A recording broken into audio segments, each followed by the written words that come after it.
c'est parti. Bonsoir à tous. Bonsoir, Salut bonsoir. Geoffrey. Comment vas-tu ce soir? Bah, je suis malade. Un petit peu malade. Ouais. D'où le Le plaid. Covid. D'où le plaid, ouais. Non, Covid, je pense pas, mais une petite crêpe, petite allergie, je sais pas. Bon, allez, espérons que ça passe vite. Oui, espérons ouais. que ça passe vite. J'aurais quand même pas mal de questions malgré ça, je pense. Ouais, bah tant mieux, tant mieux. Parce que ce soir, on a encore un invité spécial. Donc, on est de nouveau sur ce format de Discutons écologie où on va recevoir un invité qui va nous présenter son activité. Et ce soir, on recevra Édouard, donc Édouard Dubrana, qui est le CEO de la société Edu et qui fait du minage vert. Édouard, est-ce que tu es par là? Bien sûr, je suis là, toujours. Eh bien, bienvenue, welcome. Bonsoir à vous, merci. Merci à vous de m'inviter, c'est gentil en tout cas. C'est un grand plaisir, même si on est peu nombreux ce soir, le live sera retransmis sur YouTube, donc ça permettra C'est parfait. aux retardataires de se remettre à jour. C'est parfait, c'est parfait. Alors, temps de retrouver ma petite slide. Donc effectivement, donc tu es le CEO de Edu et tu fais du minage vert. Alors, je me tourne vers Geoffrey. Qu'est-ce que ça t'évoque quoi, le minage vert? Bah, je sais pas encore. Je vais voir la petite présentation. Ouais. Et je donnerai mon avis après. Ça m'évoque tout et rien, disons que ça peut être vite bullshit ou vite réel, et on verra. D'accord. Je suis curieux. Eh ben, alors, pour te présenter, Geoffrey, Édouard, Geoffrey n'est pas initié à la crypto. Et il partait avec de sacrés a priori sur l'écosystème blockchain. Et donc, petit à petit, dans notre compagnie, il découvre cet écosystème et puis ça permet aussi d'avoir les craintes qui sont légitimes et celles du grand public. Clairement important de les entendre. Et puis, toi aussi, peut-être de briser un mythe. Et, est-ce que, déjà, avant d'attaquer tout de suite dans le vif du sujet, est-ce que ta conception de Bitcoin, ta conception de l'écosystème crypto a évolué depuis ces 6 ou 7 épisodes qu'on fait ensemble? Sur les usages, ouais, j'ai visualisé plusieurs usages au-delà du Bitcoin, mais l'usage de la technologie. Il y a aussi les chiffres, comme quoi ça consommerait moins que le système bancaire actuel, que je trouve intéressant, même si je ne crois pas forcément au remplacement du système bancaire actuel. Je pense que c'est plutôt ça s'ajoute. Voilà. En plus. C'est bien que tu en parles, on verra ça tout à l'heure avec le rapport de Michel Kazaka justement qui vient comparer le système Visa à l'écosystème Bitcoin. Donc c'est bien que tu en parles. Ouais, c'est des approches intéressantes de voir ce que ça apporte, et puis c'est facile de dire ce dont je suis sûr, c'est que c'est facile de dire le Bitcoin consomme tant. Faut mettre les choses dans le contexte, les choses dans l'usage. Mais c'est la réalité que ça consomme quand même beaucoup en usage dont on a pu se passer depuis. On le nie pas. Après, on a pu s'en passer. Après, c'est ce qu'on on reprendra le débat peut-être en fin d'émission. Ouais. Hein, c'était qu'est-ce qu'on veut et quelle société on veut demain. À un moment donné, on avait pu comparer Bitcoin ou la consommation électrique de Bitcoin à la consommation électrique de l'intégralité des distributeurs de boissons fraîches dans le monde. Donc voilà, moi j'aime bien cet exemple et ça nous pousse à nous dire qu'est-ce qu'on veut demain. Est-ce qu'on veut avoir une boisson fraîche en tout temps, à tout moment, à 23h30 ou à 14h30 de l'après-midi? Ou est-ce qu'on veut un système monétaire décentralisé, totalement infalsifiable? Ça dépend de la boisson. Ça dépend de la boisson. C'est vrai qu'il n'y a pas de bière encore dans les distributeurs. Donc on sait comment te corrompre. En attendant, retournons au vif du sujet. Édouard, si tu veux bien te présenter, alors qu'est-ce qui t'a amené à faire du mining vert? Eh bien, écoutez, c'est très simple. Alors, pour faire un petit résumé de ma vie, tout simplement, j'ai découvert les crypto-monnaies en 2016 autour d'un repas avec des amis à l'époque où j'étais au lycée, parce que je suis relativement jeune encore.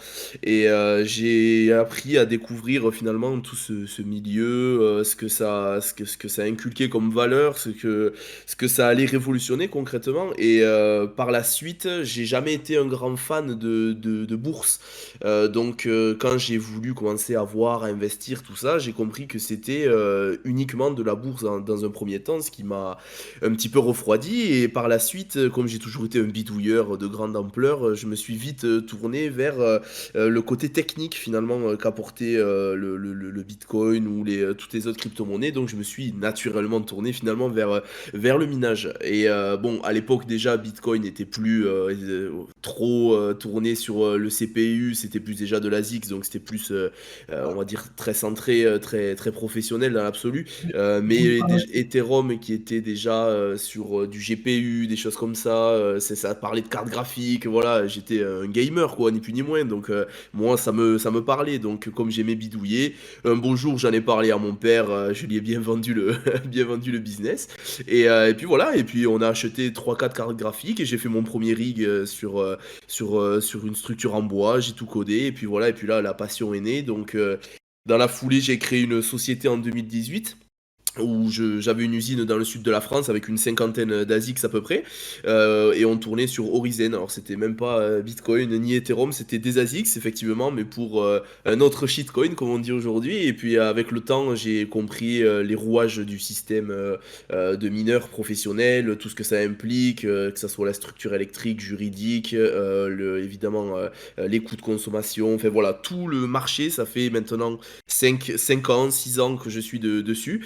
Et j'ai compris très vite en m'y remettant, parce que entre deux j'ai fini mes études quand même, j'ai compris en m'y remettant que l'écologie allait prendre une grande place déjà parce que c'est un fait d'actualité évident pour n'importe quelle industrie, mais que en termes d'approvisionnement énergétique, l'option d'être écologique aujourd'hui à terme coûtera moins cher à la production d'électricité que du fossile.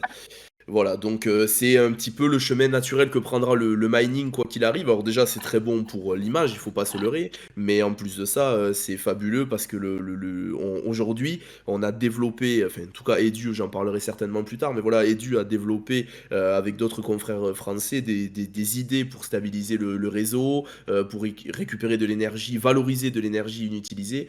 Voilà, on est sur une innovation qui est utile pour la communauté Bitcoin, qui est bonne pour la planète, parce que j'expliquerai pourquoi on n'est pas juste neutre en carbone, mais net positive. Carrément, on arrive à récupérer, à absorber du CO2 qui aurait pu être produit. Et ensuite, voilà quoi, c'est une évolution du monde pour laquelle Edu souhaite y mettre sa patte, quoi. Comme on croit tous en la crypto-monnaie ici, j'espère, j'imagine en tout cas. Presque, presque tous. Ouais. Et puis, on fait tout pour essayer de le convaincre. Mais non, justement, alors là, tu nous as parlé de plein de choses et je pense que tu as perdu peut-être les non-initiés. Tu nous as parlé de RIG, Ouais, de CPU, GPU, d'ASICS, etc. On va peut-être reprendre déjà bien sûr. les choses à la base. Euh, alors, le Bitcoin, comme le montre notre petit GIF, hein, ça c'est un GIF qui tournait beaucoup 2016-2017. Hein, on connaît tous le Doge, et donc en fait ils tapent avec leur carte graphique sur les parois pour générer du Doge ou générer du Bitcoin. Le principe qui est derrière, c'est le principe de la proof of work. Euh, alors, la proof of work, c'est quoi? Tu peux nous l'expliquer en quelques mots, Ouais, Edouard? bien sûr, bien sûr, bien sûr. Alors aujourd'hui, une blockchain, finalement, c'est quoi? Parce qu'on entend beaucoup la blockchain, etc. Des fois, ça peut paraître compliqué. En réalité, ce n'est rien de plus qu'un registre, un livre dans lequel on marque tous les mouvements qui sont effectués dessus. C'est-à-dire que si A va envoyer X pièces à B, c'est marqué dans le livre une fois que la transaction est faite. C'est vraiment très basique. Technologiquement, comment ça fonctionne? C'est tout simplement quand vous initiez une transaction que vous voulez envoyer, on va dire, un bitcoin à votre destinataire. Cette transaction est envoyée à ce qu'on appelle un nœud, et ce nœud s'occupe automatiquement de vérifier que vous avez bien les fonds et que que la personne le destinataire a de quoi bien réceptionner cet argent. Une fois que c'est validé, c'est envoyé aux mineurs. Les mineurs s'occupent de vérifier, de faire des calculs, on va dire, qui permettent, alors c'est très compliqué, mais c'est du hachage, qui en gros, il hache la fonction pour qu'elle soit validée en fonction de certains paramètres qui est validé, enfin qui est demandé par le nœud. Et une fois que, en en gros, une fois que le calcul est bien trouvé, les mineurs récupèrent, on va dire, un reward qui est du coup en bitcoin. On récupère 6 bitcoins par bloc. Et ensuite, le bloc est ajouté à la blockchain, est ajouté au livre. C'est-à-dire qu'en fait, les blocs sont simplement un groupe de transactions qui ont été validées par un nœud. Et après, les mineurs s'occupent de trouver l'énigme qui permet de valider et de rendre infalsifiables les transactions. Et c'est rajouté à la chaîne. C'est pour ça qu'on appelle une blockchain, tout simplement. D'accord, d'accord. Donc en quelque sorte, si je reprends ton exemple du livre, une transaction, ça va être une ligne dans un livre, une ligne d'écriture. C'est ça. On vient compiler ces différentes lignes sur une page. Cette page, c'est le bloc. Et on Exactement. vient mettre ces pages à la suite l'une de l'autre avec des connecteurs logiques entre la page 133 et la page 134, qui est la Exactement. suite du texte. Et donc, Exactement. ce livre, en fait, constitué de toutes ces pages, c'est la blockchain, quoi. C'est Exactement, c'est ça. Ce une n'est une série de blocs, et dans ces blocs, c'est des transactions, uniquement des transactions. Voilà, tout simplement. D'accord. Geoffrey, est-ce que c'est clair pour toi? Très clair. Ouais. Très, Est-ce que très tu as clair. des questions à ce niveau-là? N'hésite pas, hein, tu nous interromps. Non, là, j'en ai pas spécialement. Je dois déjà intégrer. D'accord. Assimile. Assimile gentiment notre pauvre Geoffrey, il est dans un état ce soir. Il est courageux. Donc, qu'est-ce que le minage? Effectivement, ce qu'on disait, que le minage, c'est la puissance de calcul, enfin le hash rate est la puissance de calcul qui représente en fait la capacité du réseau Bitcoin à résoudre des problèmes complexes. Ces problèmes vont être checkés par les nœuds pour vérifier si ça correspond bien. Et Exactement.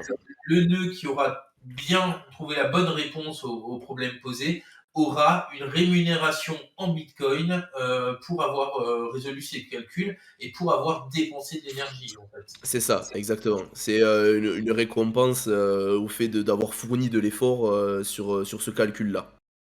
D'accord. Du coup, si le minage s'arrête, le réseau s'arrête. Exactement. Après, ça ne s'arrêtera jamais dans l'absolu. C'est comme Internet. Si tu débranches tous les serveurs d'Internet, il n'y a plus d'Internet. Mais dans l'absolu, c'est ça. S'il n'y a pas de mineurs, les transactions s'accumulent mais ne seront jamais validées. Donc, si tu n'as pas de mineurs sur un POW, Bitcoin ou autre réseau, effectivement, aucune transaction. Enfin, le réseau existera, mais plus aucun mouvement ne sera possible. Ok. Et alors, si par exemple le coût de l'électricité rend le minage absolument plus rentable, Ouais. ça peut, il peut avoir un Alors, effet de manque de mineurs pour entretenir le réseau? Alors, aujourd'hui, très bonne question. Aujourd'hui, quels sont pour un mineur, finalement, les grandes dépenses? Donc effectivement, c'est l'électricité, mais ce qui joue sur la rentabilité, c'est la difficulté de minage. C'est-à-dire que, si tu veux, plus il y a de personnes qui sont, sur le réseau, plus, le camembert, si tu veux, tu le découpes, et donc si tu veux, tu te découpes les parts de marché, on va dire, tout simplement. Donc si tu veux, si demain tu me dis que, par exemple, c'est le cas actuellement, tu vois? Là, il y a eu la guerre en Ukraine a proposé, on va dire, enfin a mis sur le devant de la scène une explosion du prix du gaz. Et par exemple, pour te faire très rapide, les mineurs aux USA qui fonctionnent avec du gaz russe également, tout leur réseau au Texas est à 20 à 30% en gaz naturel. Et ben tu vois, cette augmentation du prix a fait que leur kilowattheure a augmenté et qu'il y en a beaucoup qui ont dû débrancher. Et donc, si tu veux, là, quand tu as des géants qui se débranchent d'un coup, ça t'enlève, du coup le camembert se réduit puisqu'ils partent, et sauf que comme ce sont des géants, ça fait d'un coup, toi qui étais à, j'en sais rien, 5 euros par jour avec ton ASIC, tu peux passer à 7-8. Donc si tu veux, voilà, et à contrario, si tu as des géants, là récemment on vient de se prendre 13% d'augmentation, parce qu'il y a 13% du total, du 100% du réseau qui s'est rajouté via des nouveaux mineurs ou des mineurs plus performants. Donc voilà, c'est sans cesse, si tu veux, une balance entre la demande et l'offre finalement. Plus il y a de mineurs, moins tu récupères, et moins il y a de mineurs, plus tu récupères. Enfin, ou l'inverse, je sais plus trop. Voilà, donc voilà, c'est effectivement, le minage restera rentable dans le sens où évidemment il faut avoir l'énergie la moins chère, mais il y a d'autres paramètres qui rentrent en jeu, notamment le prix à laquelle tu achètes la machine, donc ton ROI à terme, et surtout le prix de l'électricité pour le bon fonctionnement. Mais effectivement, tu as bien raison, tous les mineurs aujourd'hui s'attellent uniquement à chercher de l'électricité pas chère, parce que pour te donner un ordre d'idée, ça correspond à plus de 80% de nos dépenses, quoi. Ok. Bah, d'ailleurs, je crois qu'initialement même le prix parce que là, on est vraiment sur la proof of work, le prix de Bitcoin au tout départ était simplement indexé sur l'énergie dépensée. C'est pour ça qu'il valait très très peu à l'époque.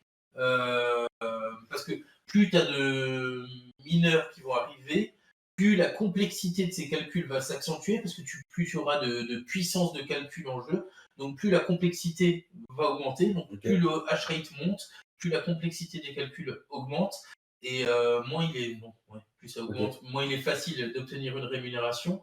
Et donc voilà comment ça s'autorégule. Mais du coup, les bitcoins, il peut en avoir en illimité?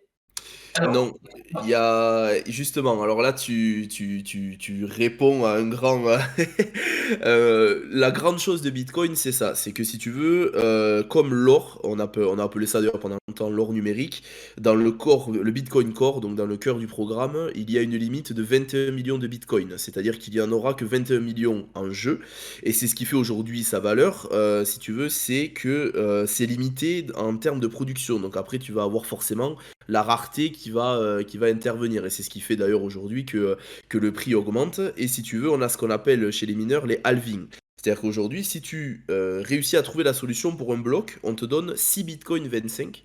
Et en fait, si tu veux, tous les 4 ans à peu près, tu as une division par deux du reward. C'est-à-dire que le prochain sera à 3,75, si je suis bon en calcul, 3,75, etc. Et après, ça va continuer à baisser jusqu'à 21 millions de bitcoins. Donc là, tu vas certainement me dire, du coup, ça veut dire que votre rémunération va baisser, ça va être de moins en moins rentable. Effectivement, c'est le cas. Le minage est de moins en moins rentable. Plus tu avances, moins c'est rentable. Mais si tu veux, les mineurs ont fait un grand pari sur, si tu veux, l'augmentation de la rareté de bitcoin. Parce que du coup, comme la production est divisée par deux tous les 4 ans, ça fait moins de jetons mis en circulation. Et quand les 21 millions seront en jeu, ben, écoute, ça sera le marché qui fera la loi du prix, et voilà, nous on y croit, donc c'est pour ça on y construit des sociétés là-dedans, quoi. Mais du coup, s'il y a toujours besoin de mineurs et qu'on atteint les 21 millions, comment on C'est rémunère les mineurs? Alors c'est après, le... l'aspect aussi frais de réseau. C'est-à-dire que quand tu vas envoyer une transaction au réseau Bitcoin, en fonction de la difficulté du hash rate, bah, la personne qui va faire la transaction va devoir payer une fraction de Bitcoin, quelques satoshi, et il va payer en fait le fait d'intégrer sa transaction dans un bloc. Donc tu as effectivement cette rémunération qui était entendue dès le départ, hein, qui est divisée par deux à chaque halving. Mais en plus de ça, et ce qu'espérait Satoshi Nakamoto, c'est que le cours du Bitcoin soit suffisant à l'issue de l'émission des 21 millions de jetons pour que il y a un intérêt pour l'intégralité des mineurs à continuer de miner simplement sur les frais de transaction. En fait. Et dans ce que disait Edouard tout à l'heure, je pense que la chose numéro un, c'est peut-être aussi le cours du Bitcoin, qui fait qu'il est passé de 800 ou de 300 ou de même quelques centimes il y a quelques années à presque 70 000 dollars l'année dernière. C'est aussi, je pense, la démocratisation qui fait qu'il y a plus d'argent qui est rentré dans l'écosystème. Mais je pense que ça aide aussi, en fait. Est-ce que je peux me permettre d'intervenir vite fait? Je suis désolé, c'est Kush. Ouais, vas-y. En fait, moi, il y a une question, je pense, qui est intéressante, mais c'est qu'aujourd'hui, pourquoi il y a autant de mineurs ou de personnes qui mettent autant d'argent pour acheter des mineurs? C'est parce que c'est rentable, en fait. Bien sûr. Sinon, les gens ne le feraient pas. Et au final, qu'est-ce qui nous empêcherait, nous tous, d'avoir un petit node, chacun chez nous, et qu'on mine tous, en fait, nos blocs, parce qu'on a une petite machine qu'on veut mettre sur le réseau, tu vois. Parce que en vrai, je ne sais pas si c'est une vraie question. Alors désolé, deuxième question. C'est parce qu'au final, il y a une réflexion qui était bonne qui disait, mais en fait, qu'est-ce qui pourrait faire couler Bitcoin? C'est que les États ou les personnes comme ça deviennent honnêtes. Parce que pourquoi ça a été créé? C'est justement pour avoir un esprit un peu de liberté, de créer des nodes et de s'échanger des transactions. Donc si eux deviennent honnêtes, là, ok, au final, on n'aura plus besoin d'avoir un système alternatif de monnaie. En Bien fait. sûr. Donc, on pourrait en fait avoir voté, se dire, on met 5 PC tout pourris qui font la blockchain Bitcoin et on fait confiance aux personnes qui minent avec ces 5 PC. Et là, on vivrait dans une utopie totale. Bien sûr, Mais en vrai, mais c'est ça aussi la question, quoi. En ouais, vrai, est-ce que ça fonctionnerait vraiment avec que 5 PC si on leur fait confiance? eh ben écoute, pour te répondre, alors aujourd'hui, si tu veux, les calculs sont devenus excessivement difficiles, quoi qu'il arrive, donc 5 PC, seront, limite dans l'absolu et concernant la confiance avec l'État, je suis totalement, d'accord avec toi. C'est pour ça d'ailleurs que les monnaies alternatives existent, et que même, j'ai envie de te dire, finalement, les placements aujourd'hui, dans de l'or ou autres alternatives existent. C'est parce que, tu pas confiance aux banques et que, tu te dis qu'avec une telle inflation ou autre, garder l'argent à la banque qui ne t'appartient pas, hein, je suis obligé de le rappeler, c'est un crédit que la banque te doit. C'est pas pareil. Voilà, faut le savoir, personne n'est au courant. Au même titre que personne n'est au courant que sur 100% de l'émission d'euros en Europe, il n'y a que 10% d'or pur dans les coffres. C'est-à-dire que si tu prends un billet de 10, tu n'as que 1 euro qui vaut réellement quelque chose aujourd'hui en termes d'étalon or, hein, voilà. Donc c'est une aberration, personne ne le sait. Donc voilà, c'est les arguments j'explique au quotidien pour essayer de faire adhérer les gens parce que c'est réel. Nous sommes basés, parce que tout le monde me dit ouais, mais faut faire confiance aux mineurs, faut faire confiance aux poules, etc. Mais je dis, mais aujourd'hui, vous faites confiance à qui? Vous faites confiance à la BCE qui vous crée du vent, qui vous imprime des billets comme des fous, comme des tocards quand il y a des événements comme le Covid. Et après, derrière, on imprime toute l'économie artificiellement, et par contre derrière après on explique aux gars à la pompe qu'il n'y a plus d'essence, que ça coûte 2,20, enfin voilà, et que il y a des gens ont faim aujourd'hui et que on peut tout simplement pas leur imprimer des billets alors qu'on l'a fait artificiellement à l'époque du Covid. Enfin voilà, il y a un dérèglement complet. Alors ça a des biens évidemment aussi de manipuler la masse, mais effectivement c'est voilà plein d'arguments qui font que En tout cas, Bitcoin. très bonne question. En tout cas, très J'aurais bonne question. Ouais, très très bonne question, très très. Mais voilà, tu me pousses à aller dans des sujets très compliqués de Non, non, pourquoi mais le ouais, Bitcoin, tout voilà, ça. après, Mais il y a Twitch, mais ouais, il y a Twitch, effectivement. Pour revenir sur l'axe du minage, en tout cas, effectivement, aujourd'hui, les mineurs sont rentables. Par contre, effectivement, tu peux toujours essayer il y a des mineurs férus, des gens qui achètent des ASICs, tu vois, mais ça fait un bruit, ça fait un boucan, mon gars, tu pleures. Ça fait quand même 80 décibels à peu près, ce qui est le bruit d'une tondeuse à côté 24 heures sur 24. En plus, c'est un cri assez strident parce que ce sont des ventilateurs qui tournent très très vite moi, c'est avec le bruit d'un décollage d'avion. Ouais, ouais, voilà, ça fait un Je crois, bordel. c'est 110 décibels, c'est Voilà, hyper aigu. ça fait un bruit. Parce que, Ouais, c'est alors, ouf. un mineur à lui tout seul, c'est 80, mais si tu veux, quand tu l'accumules, ça monte. Mais admettons, t'en es que un, ça fait quand même le bruit d'une tronçonneuse à côté de toi, aigu, 24 heures sur 24, c'est chaud. La consommation, c'est quand même 3000. À peu près, les S19, on est sur 3150 watts, donc si tu veux, on est sur un gros radiateur, donc ça consomme beaucoup, et ça chauffe. Alors après, voilà, comme je te dis, il y a des gens comment dire, utilisent cette chaleur pour se chauffer, etc. Il y a des techniques, voilà, il y a des petites techniques, mais effectivement, ça induit beaucoup de technique, de technicité pour le faire. Donc voilà pourquoi personne n'a de mineur chez lui, etc. Et surtout encore moins en Europe, parce que là, on a un prix au kilowattheure à 0,18, Mais du coup, 0,19. c'est pas désolé, mais en Je t'en gros, prie, je t'en pour répondre à la question de Geoffrey, c'est qu'en fait, pourquoi en gros ça coûte cher aujourd'hui de miner? Bah parce que c'est rentable. Si en fait aussi. demain, du coup, moi c'est ce que je pense au final, c'est que si demain en fait il y a des grosses entreprises qui veulent dépenser moins d'argent, ok, il y aura toujours des personnes justement qui mineront, mais vu que le rapport de compétition entre les mineurs sera beaucoup moins élevé, en soi normalement la crypto devrait être moins concurrentielle, tu vois. Il y aura moins de mineurs, il y aurait plus de petits mineurs Bien en sûr. soi, Sauf que, alors ça, c'est le seul problème, tu vois, c'est qu'on ne peut pas arrêter les géants. Et ça, je vais te dire, parce que c'est j'étais, rentable c'est pour ça, eux, mais complètement, mais complètement. Et je vais te dire, j'étais au voire Texas, là, peut-être plus. il y a 3 jours. C'est pour ça que j'ai la voix un peu pétée, j'ai mangé la clim dans l'avion.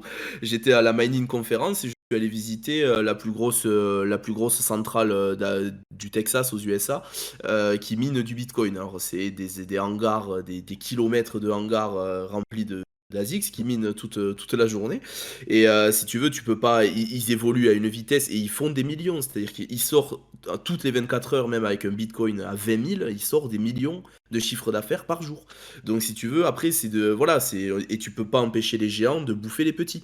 Tu vois, par exemple, là je t'explique, tu achètes, tu vois les 13%, il y a d'ailleurs une théorie qui explique que là les 13% d'augmentation de mining difficulty qui viennent d'arriver sont issus de géants qui ont mis énormément d'argent pour étouffer les petits, parce que comme la difficulté devient de plus en plus difficile, les petits qui ont des contrats électriques pas forcément avantageux sont obligés de débrancher pour rester rentables, tu vois, parce qu'ils sont plus rentables en minant tout simplement. Donc voilà, il y a des guerres comme ça, et les géants, effectivement, ils représentent aujourd'hui 40% du réseau, et 60 les petits. Enfin, quand on dit petits, c'est quand même des industriels, mais comme moi, de petite taille comparé aux géants, comme tu peux le voir. Et j'espère même pour la sécurité du réseau que d'autres se lanceront et resteront en tout cas décentralisés au maximum, voilà, pour le réseau, quoi. Mais très bonne question, effectivement, qu'on pourrait débattre pendant des heures, mais faut pas perdre de Ah, vue on J'entends a, ça, on j'entends ça. a totalement faire question-réponse à la fin, Merci, donc je vous laisserai je t'en prie. au débat éclairé à la fin de l'épisode, et puis on va reprendre sur le déroulé. Juste pour finir hein, sur la proof of work, effectivement, pour dire que c'est un petit peu la génération 0, la génération 1 de la blockchain. Donc Bitcoin, Dogecoin, et les premières versions en fait de crypto-monnaie étaient sur ce protocole de consensus, enfin sur cette méthode de consensus par la puissance de travail, proof of work, la preuve de travail. Mais juste pour qu'on sache, il y a aujourd'hui d'autres techniques qui existent, hein, ce ne sera pas le sujet, notamment la proof of stake. On a entendu tu as peut-être entendu ça, Ethereum qui est passé de la proof of work à la proof of stake il y a quelques semaines de cela. La proof of stake, c'est légèrement différent, où là, en fait, c'est des gens qui vont amener des capitaux sur les différents nœuds. Et si le nœud fait je simplifie les choses à l'extrême, hein, mais fait une malversation ou fait une transaction qui n'est pas bonne, il y a un effet de ce qu'on appelle un sabrage. C'est-à-dire que, en fait, le validateur, donc le nœud, ainsi que tous les gens qui ont décidé de lui faire confiance, vont perdre une partie de leur argent. Donc il y a des tels enjeux financiers qui n'ont pas forcément intérêt. Donc on sort de cette puissance de travail, de cette énergie consommée en échange d'un service rendu pour aller bloquer de la valeur. Voilà, c'est une différence philosophique, mais voilà, C'est juste pour que ça. vous sachiez qu'il n'y a pas, il y a d'autres protocoles, enfin il y a d'autres consensus qui Et un existent. petit point, Alix, si tu me permets, la grande guerre sur le POS, POW, voilà, il y a deux équipes, et ça va un peu rebondir sur la question que j'ai eue tout à l'heure de ton modo, Clutch, je crois, si je dis bien. Le problème de centralisation qu'on peut avoir en me parlant souvent des géants, c'est un vrai problème également. Mais le POS, le problème, c'est que c'est la même chose parce qu'ils nous obligent pour participer à l'équivalence des mineurs qu'on appelle des validateurs chez le POS sont obligés d'avoir des gros capitaux et c'est pareil, ça veut dire qu'on donne l'accès de validation qu'aux plus riches et que les plus riches, oui, ils sont sanctionnés s'ils font du mauvais travail finalement, mais ils peuvent manipuler également le réseau comme ça. Enfin voilà, ce sont deux guerres et puis après il y a plein d'autres processus, mais c'est pas le sujet du stream. Voilà, ouais, c'est un autre sujet qu'on pourra aborder une autre fois hein, sur les différentes techniques qu'il existe pour valider des blocs. Et puis c'est vraiment des différences que je pense philosophiques. C'est ça. Avant tout.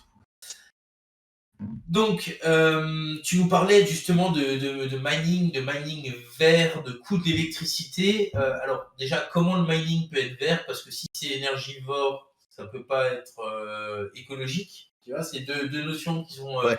assez différentes. Donc, en quoi le renouvelable a sa part là-dedans? Comment tu vas chercher ces énergies vertes? Où tu vas les chercher? Enfin, Ouais. voilà, on a plein de questions à ce niveau-là. Ouais, pas de souci. Alors, déjà, effectivement, il faut séparer deux choses. C'est-à-dire sa consommation et la source d'approvisionnement.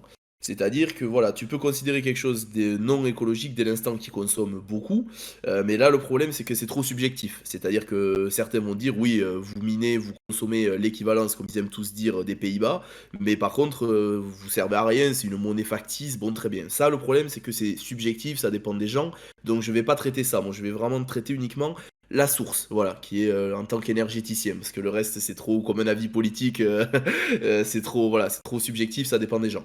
Ce qui est en revanche le cas de la source.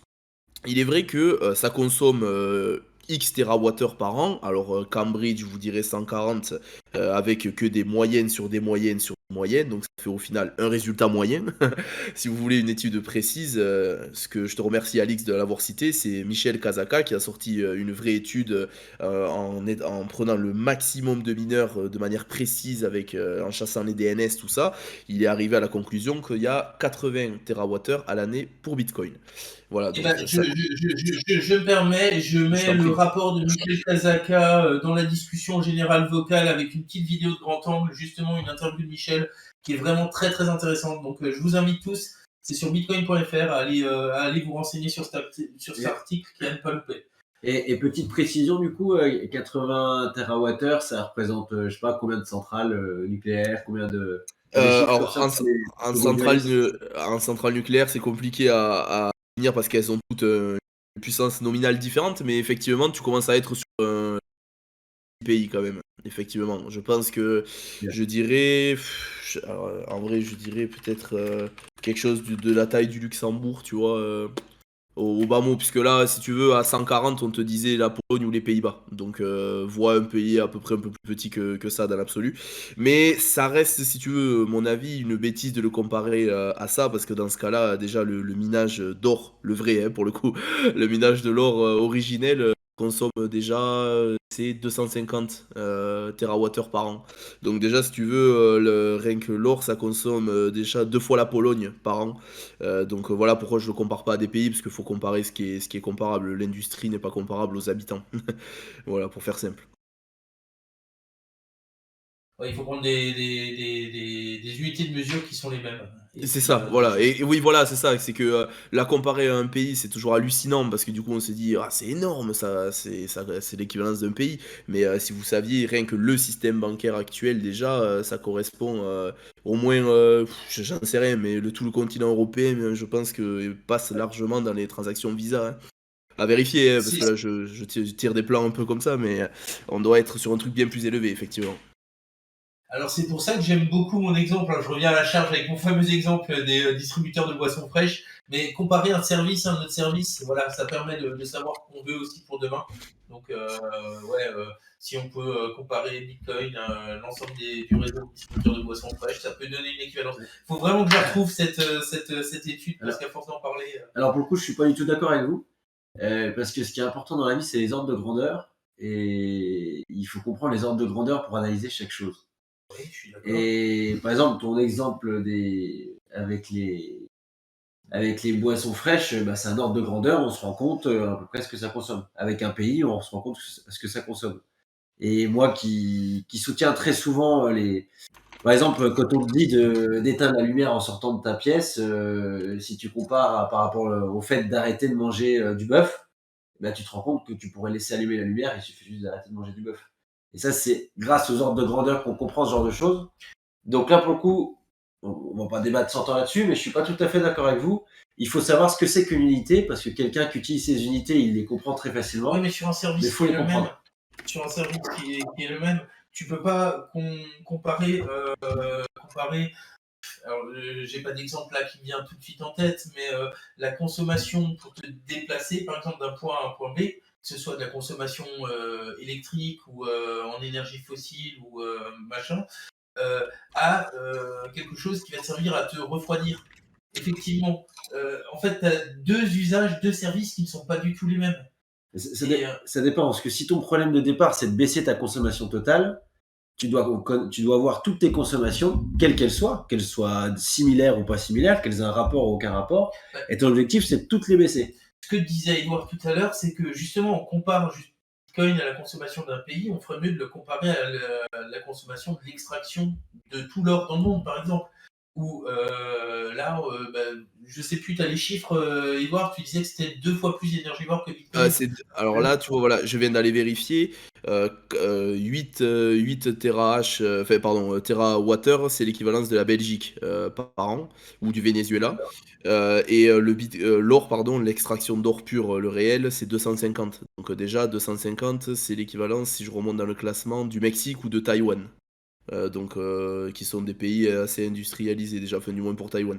Donc voilà, si on compare effectivement, dans ce cas-là, je suis d'accord d'ailleurs avec avec Geoffrey, si je ne me trompe pas, voilà, sur la comparaison, mais dans ce cas-là, faisons les bonnes comparaisons avec les bonnes unités.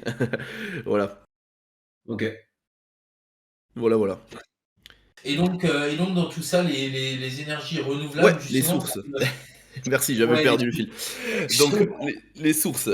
Donc, si tu veux, les sources, c'est très simple. C'est vrai que quand on est arrivé dans ce milieu-là, le début du minage, etc., l'objectif, c'était de brancher.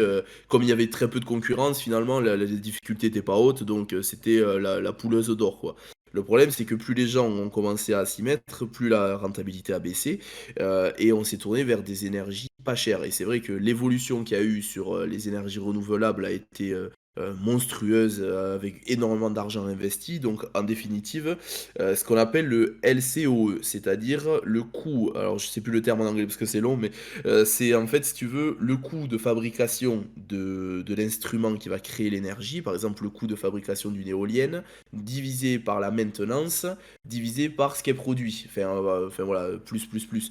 Donc grosso modo, si une éolienne coûte 2 millions à produire et que par an elle fait, j'en sais rien, 1 gigawattheure de production, et bien en fait ça te ramène un prix au kilowattheure.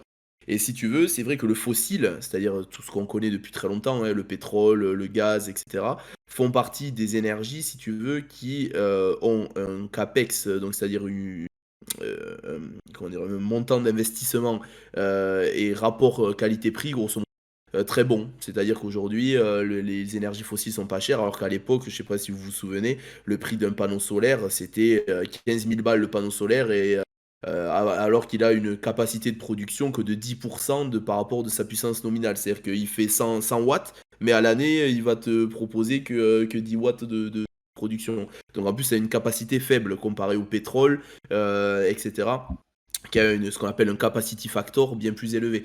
Et aujourd'hui, par exemple, le nucléaire, alors voilà, qu'on soit pour ou contre, ça a un capacity factor de 96, c'est monstrueux. Ça s'arrête jamais, quoi, grosso modo. Et comme c'est un truc régulier qui dépend ni du vent, ni du soleil, ni du forage du pétrole ou du gaz, ben, si tu veux, c'est quelque chose de continu. Et c'est pour ça que c'est très puissant aujourd'hui et que, bon, déjà, naturellement, ça dégage beaucoup d'énergie.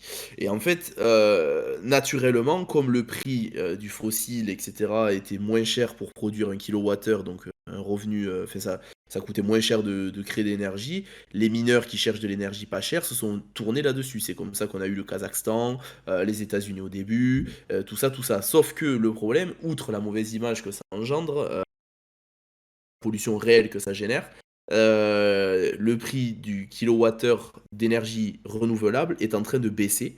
Et en 2040, si les statistiques sont bonnes, le prix du kilowattheure va baisser. C'est-à-dire que ça nous coûtera moins cher de créer 1 kilowattheure avec du photovoltaïque qu'un kilowattheure avec de l'essence, enfin du pétrole, pardon.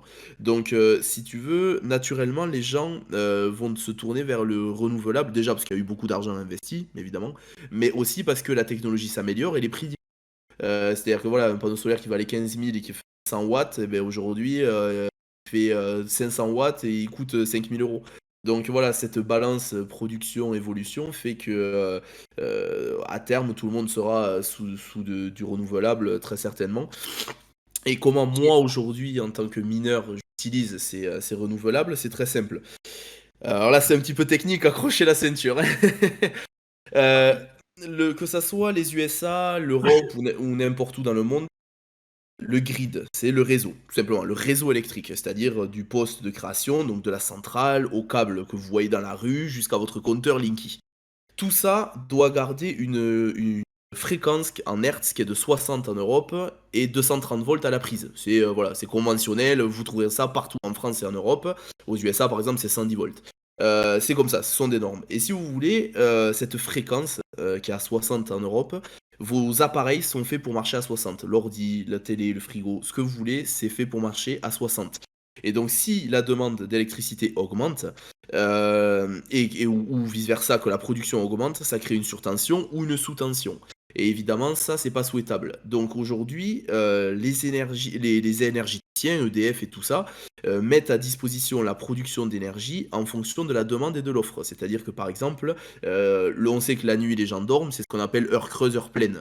si vous préférez, sur la facture. Voilà, les gens qui utilisent une facture heure creuse, heure pleine, l'heure creuse, en fait, ce sont les heures où l'électricité est moins chère parce que du coup, il n'y a pas de demande, l'offre de la loi est la demande, et l'heure pleine, c'est là où, en hiver, c'est le pic à 19h quand tout le monde rentre du travail et allume le chauffage. Voilà, ça, c'est une heure de pointe où l'électricité, si vous l'achetez pas lissée, vous la paierez plus cher. Voilà, et après, ça dépend de votre consommation, bref. Et en fait, si vous voulez, cette balance entre demande, etc., du réseau demande ou offre, fait que le réseau doit toujours garder 60 Hz pour fournir 230 volts. Et si vous voulez, les énergies dites intermittentes comme le renouvelable, c'est-à-dire que par exemple, le panneau solaire, il marche le jour, c'est très bien, il y a du soleil, mais la nuit, il marche pas. L'éolienne, c'est pareil, ça ne dépend uniquement que du vent. Donc, c'est-à-dire que si on est en heure creuse, donc pas de demande d'énergie, mais que votre éolienne tourne parce qu'il y a du vent, il est minuit et ça tourne. Le problème, c'est qu'elle va créer de l'énergie qui va être envoyée sur le réseau, sauf que si elle est envoyée sur le réseau, ça fait une surtension, et là, c'est pas bon. Et donc, moi, si vous voulez, j'interviens en tant qu'énergéticien, et je dis, regardez, j'ai des machines qui sont capables de vous absorber ce surplus directement. Et donc, c'est comme ça que je me retrouve à aller sur des champs d'éoliennes, brancher des... Et dès que qui sont reliés à enfin, les éoliennes sont reliées besoin, ils bifurquent l'énergie sur mes ASICs. Donc je fais uniquement, c'est l'équivalent d'un compost quoi. Je récupère les déchets qui sont pas utiles pour l'habitation et je l'utilise moi, je fais de la valorisation. Et alors on est moins tourné qu'éolienne et solaire parce que c'est plus compliqué car vraiment intermittent. Mais par exemple des barrages d'eau qui marchent jour et nuit avec le fil de l'eau, c'est excellent parce que c'est-à-dire que vous avez des géants, des centrales géantes qui tournent la nuit parce que voilà, l'eau s'arrête pas et la montagne s'arrête pas. Mais par contre, voilà, l'énergie produite, au lieu d'être jetée ou servir absolument à rien, ou aller dans des industries très polluantes qui essayent de faire le même job que nous, comme des cimenteries ou des aluminiumeries, nous, on récupère cette énergie en direct et on fait tourner les machines comme ça. Donc ça nous permet de bénéficier d'une énergie moins chère parce qu'à la base elle est jetée. C'est comme le tarif heure creuse, heure pleine. Voilà, on prend que de l'heure creuse nous. Et c'est tellement nocif pour le réseau, ils sont tellement dans l'obligation EDF ou autre de rester sur la bonne fréquence qu'ils sont prêts à nous payer des fois pour utiliser cette énergie.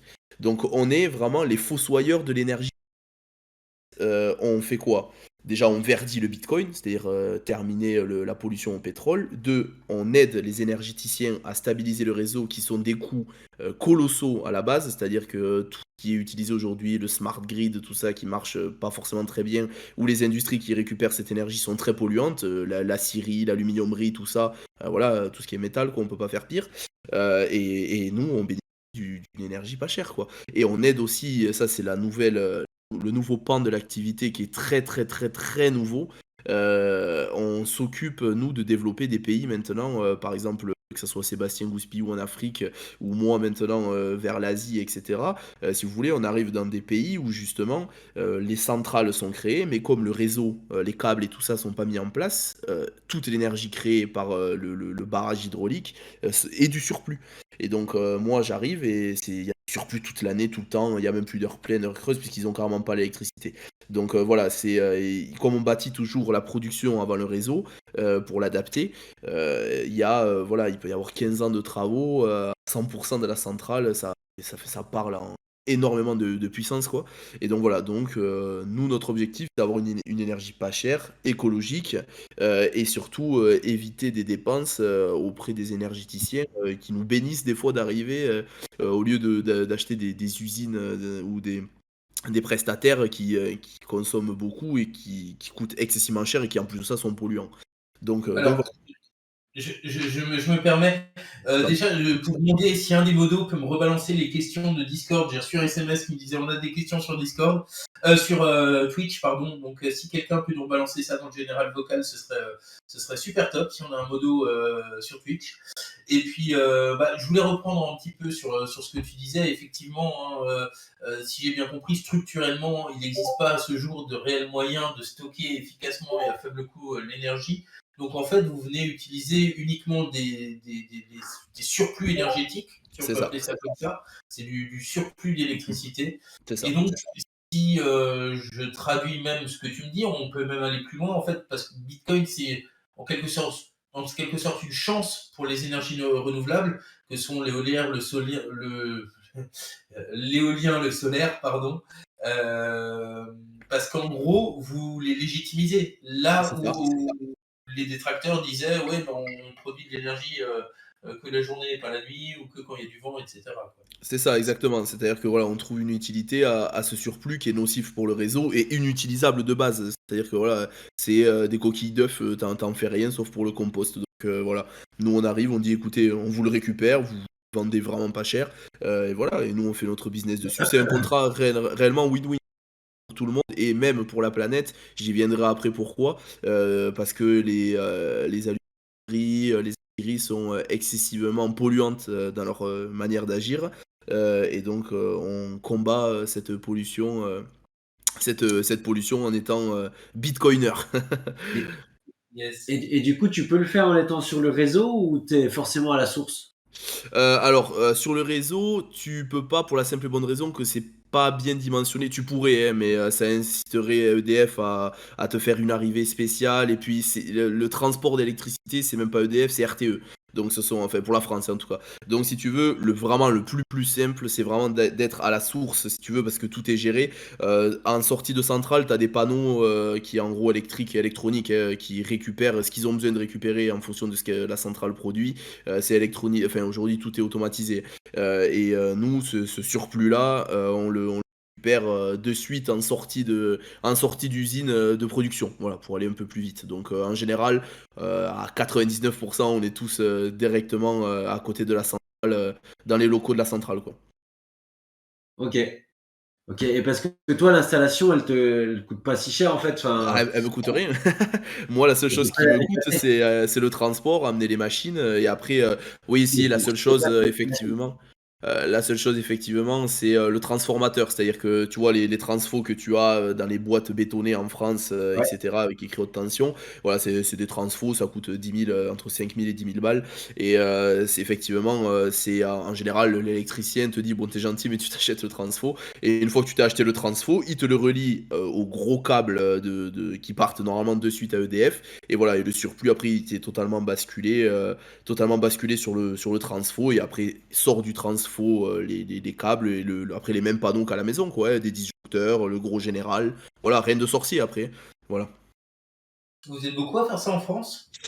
Non, pas du tout. En fait, déjà, je vais te dire, le grand problème en France, c'est que EDF est très fermé pour une question d'image. Déjà, parce que ça voudrait dire ils adopteraient la crypto-monnaie, et ça a tellement une mauvaise image. Alors déjà, la crypto en elle-même, l'argent enfin, des dealers et tout ça, enfin, on connaît, voilà, tout ça, tout ça. Oui. Donc, déjà, c'est cette image-là, et en plus, l'image désastreuse que nous ont fait les médias concernant l'écologie et tout ça, enfin bon, bref, on connaît les manipulations classiques, font qu'aujourd'hui, imaginez si on vous dit que l'activité la plus polluante et la plus criminelle, qui est le bitcoin et son minage, était alimentée par EDF.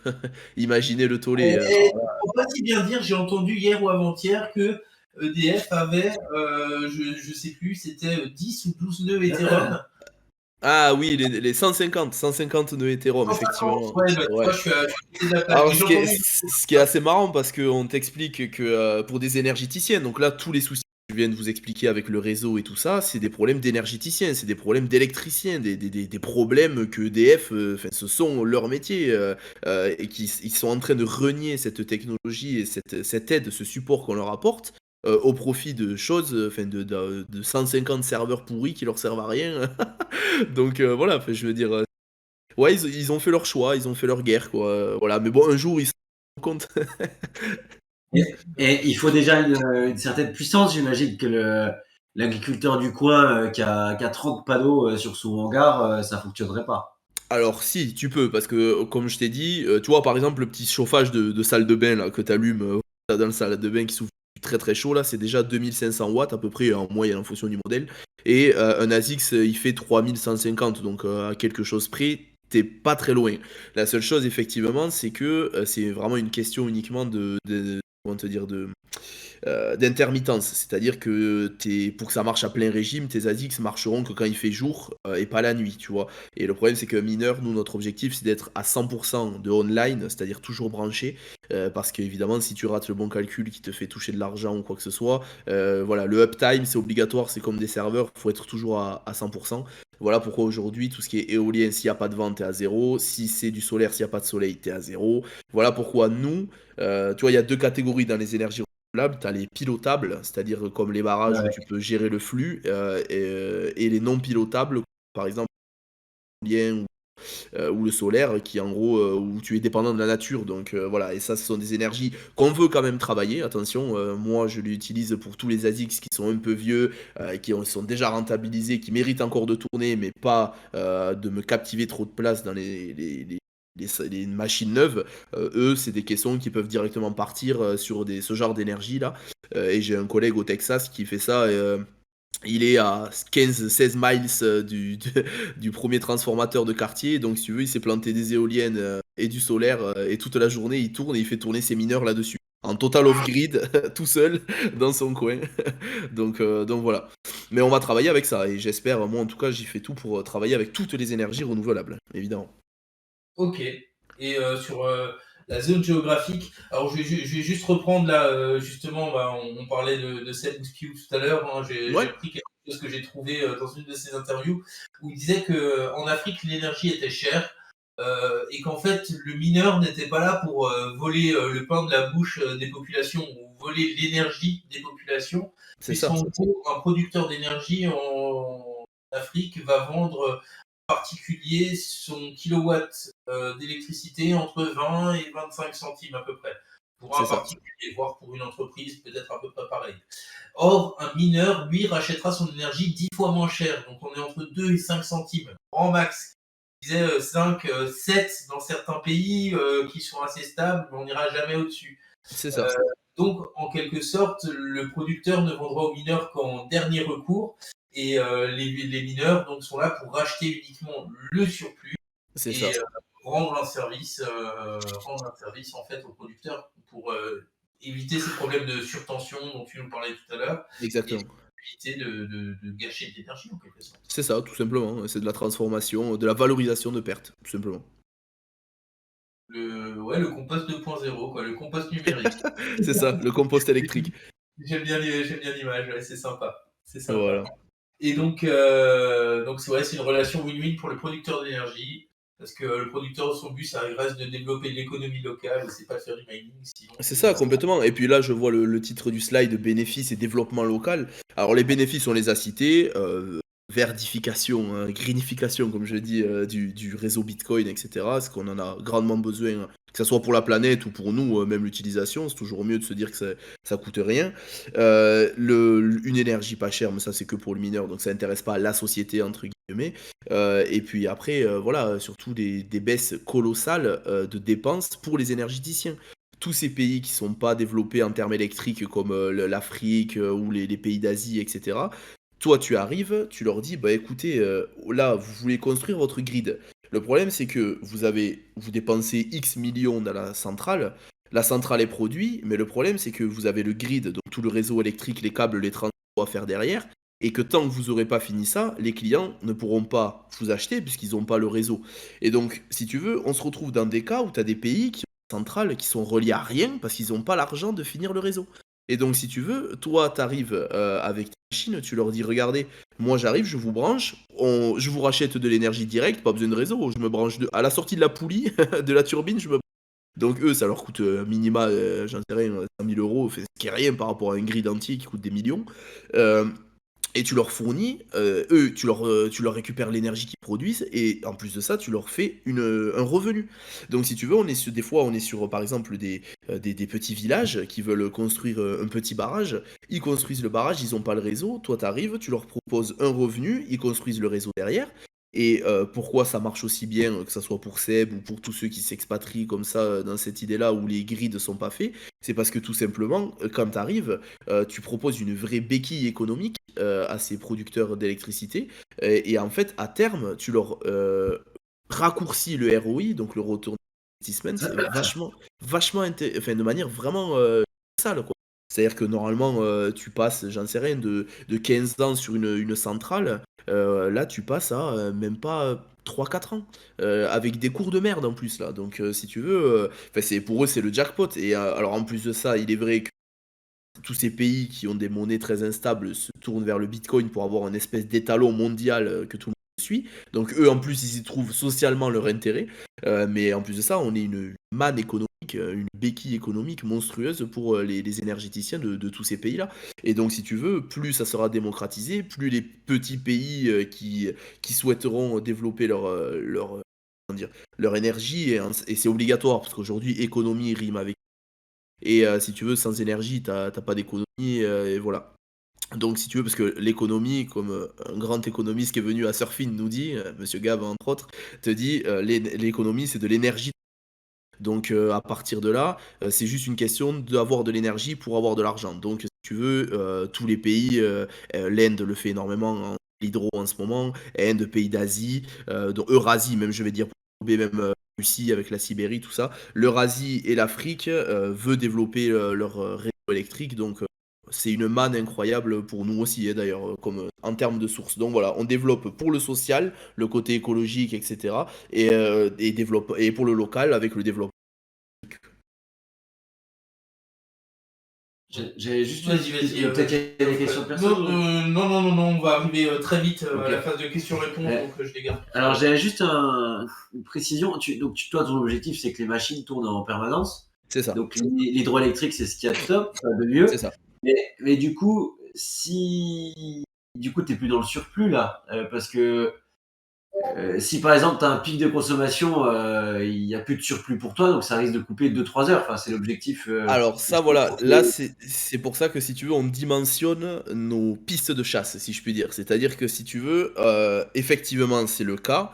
La seule chose c'est que quand t'as toujours une marge d'erreur, si tu veux, à la construction. C'est-à-dire que le grid par exemple, il est créé pour alimenter 300 000 maisons, mais la centrale elle est créée pour en produire 400 000.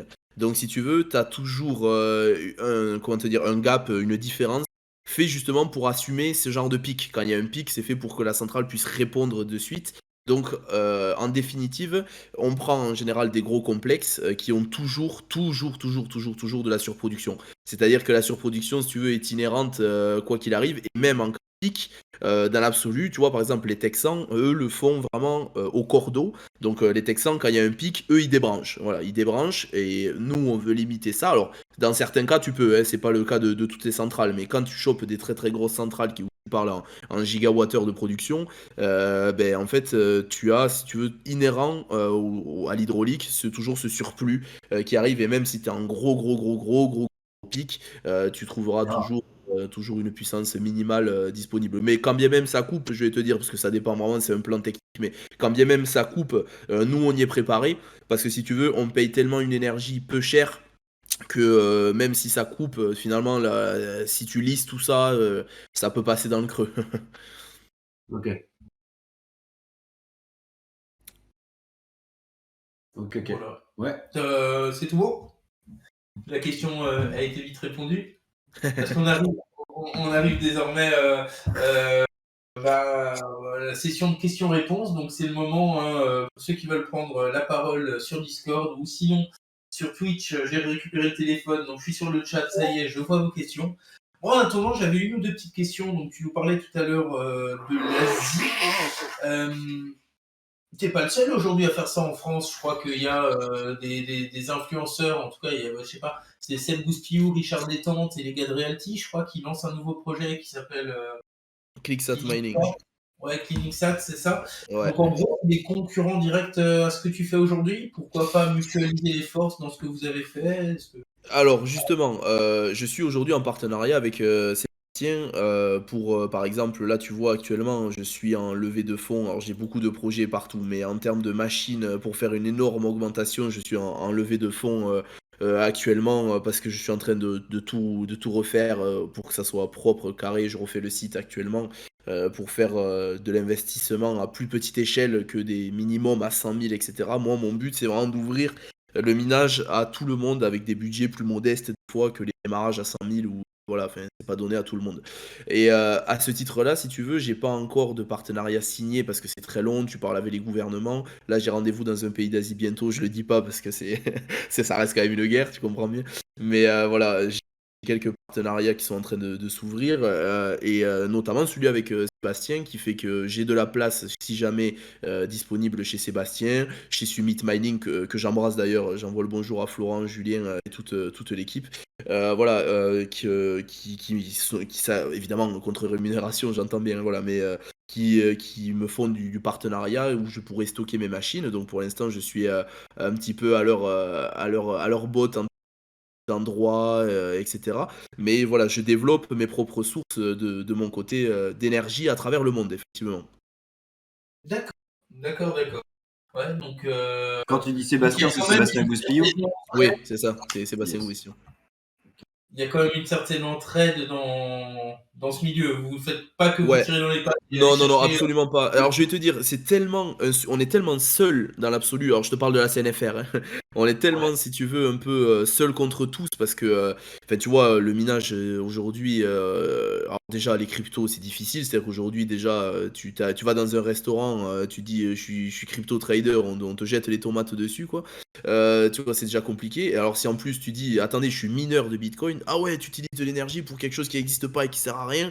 Ça pollue, ça consomme la Pologne, enfin, tu vois, tu hurles. Donc, Satan. ah ouais, c'est va rétro Satanas, tu fais des croix partout, t'en peux plus, tu vois. Donc, si À tu cause veux, de toi, le vendredi, on est à 19 degrés. ouais, c'est ça, quand t'entends à BFM, d'ailleurs, Faustine, pareil, la présidente de la DAN, que j'embrasse également, qui a eu un discours face à une espèce de pignouf incroyable, qui a réussi à expliquer que c'était finalement à cause des mineurs de Bitcoin qu'on va se chauffer à 19 degrés. Enfin, tu hurles.